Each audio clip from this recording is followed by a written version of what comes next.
Good morning, student. Sit down, please. Thank you, sir. आज आपको एक बहुत ही अच्छी ज्ञान से भरपूर कहानी कहेंगे। कहानी का नाम है सुखी कौन। सुखी कौन। जब तक इंसान को संतोष नहीं होगा पूरी तरह से, तब तक वो कभी सुखी नहीं रह सकता। अगर संतोष है तो कम पैसे में ही सुखी रहेगा, यदि संतोष नहीं है तो कितना भी पैसा उसके पास हो तो सुखी नहीं रहेगा। उसी के आधारित ये कहानी है। कहानी बहुत अच्छी है, आप लोग ध्यान से सुनेंगे। संतोष मनुष्य के चरित्र का आभूषण है। अगर संतोष नहीं है तो कभी सुखी नहीं रह सकता। इस पाठ में बच्चों को यही प्रेरणा दी गई है। राजनगर में एक सेठ रहता था, उसका नाम बनारसी दास था। उसके पास बहुत धन था। वे आलीशान भवन में रहते थे। सब कुछ होते हुए भी उनके मन में शांति नहीं थी। वे अपने नाती पोतों तक के लिए चिंता करते थे और उनके लिए बहुत सारा धन लाना चाहते थे। एक बनारसी नाम का सेठ था। वो बहुत पैसे वाला था और एक महल में रहता था, लेकिन उसे संतोष नहीं था तो वो सुखी नहीं था। वो अपने नाती पोतों तक की सुखी कर रखने की बात को लेकर के धन जुटाता था और उन्हीं के जुटाने के चक्कर में उसे संतोष नहीं था, जिसके कारण वो दुखी रहता था। एक दिन नगर में एक संत आए। वे बहुत ज्ञानी और सरल स्वभाव के थे। अपने भक्तों की सारी इच्छाएं पूरी कर देते थे। सेठ जी को भी उनसे मिलने की इच्छा हुई। दूसरे दिन सेठ जी संत की सेवा में पहुंच गए। उन्होंने महात्मा जी के चरण छुए और बैठ गए। महात्मा जी ने उन्हें आशीर्वाद दिया, तुम्हारी इच्छा पूरी होगी। ये सुनकर सेठ जी खुश हो गए। उसी नगर में एक महात्मा जी आए।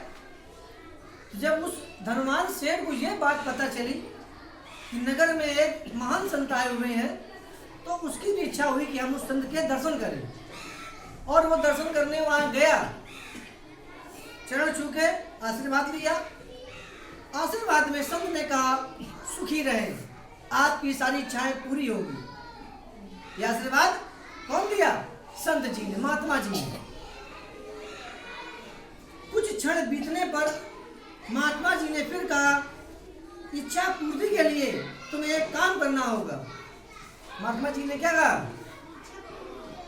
क्या कहा? बोलो।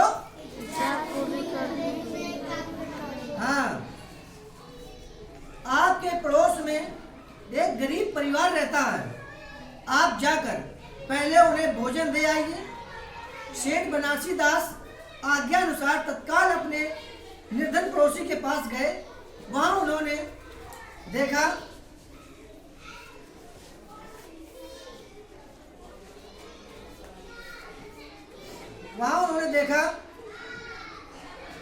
कि इस परिवार में माँ और उसकी एक बेटी दोनों काम में लगी थी। उन्होंने सेठ की ओर विशेष ध्यान नहीं दिया। कुछ देर तक प्रतीक्षा करने के बाद सेठ ने माँ बेटी से कहा, माँ, मैं आपके लिए भोजन लाया हूँ, मेहरबानी करके इसे स्वीकार कर लीजिए। जहाँ गया वो सेठ, तो वहां पर कौन था? माँ बेटी तो काम कर रही थी। माँ बेटी दोनों काम कर रही थी। तो सेठ ने कुछ देर की प्रतीक्षा क्या की? कुछ देर उनकी प्रतीक्षा की। जब माँ बेटी ने सेठ से कुछ नहीं बोला तो लास्ट में सेठ ने कहा, माँ, मैं आपके लिए भोजन लाया।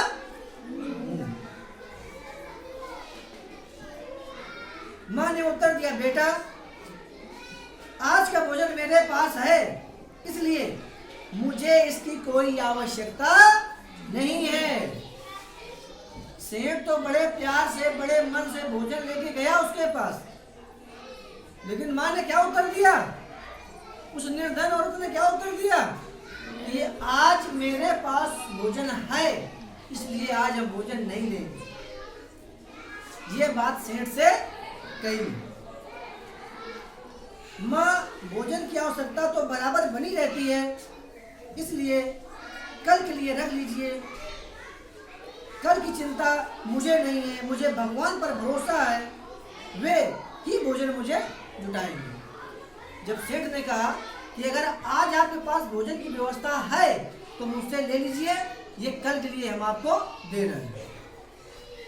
तो बूढ़ी माँ जो थी, निर्धन औरत, उन्होंने कहा मुझे कल की चिंता ही नहीं है, आज मेरे पास भोजन की पर्याप्त है।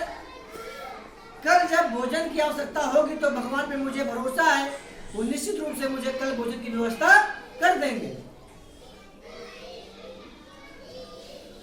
माँ की यह बात सुनकर सेठ बनारसी दास की समझ में आ गया कि गरीब होते हुए भी यह परिवार संतोषी होने के कारण सुखी है।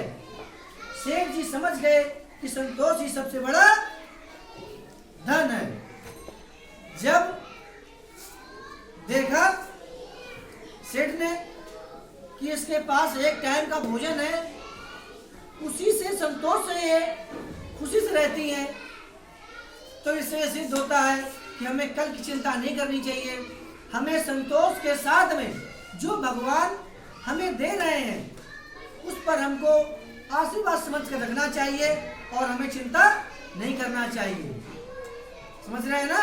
Yes sir. हाँ, तो संतोष परम सुखम, संतोष ही परम सुख है। चाहे 1 करोड़ रुपए हो, संतोष नहीं है तो वो आदमी सुखी नहीं है। अगर किसी के पास 1 रुपए है, उसी से वो संतोष कर ले रहा है, तो दुनिया का सबसे सुखी आदमी वही है। इस कार्य से शिक्षा क्या मिलती है आपको? कि आपको संतोष करना है और कल की चिंता नहीं करनी है। ठीक है? पानी कैसी रही?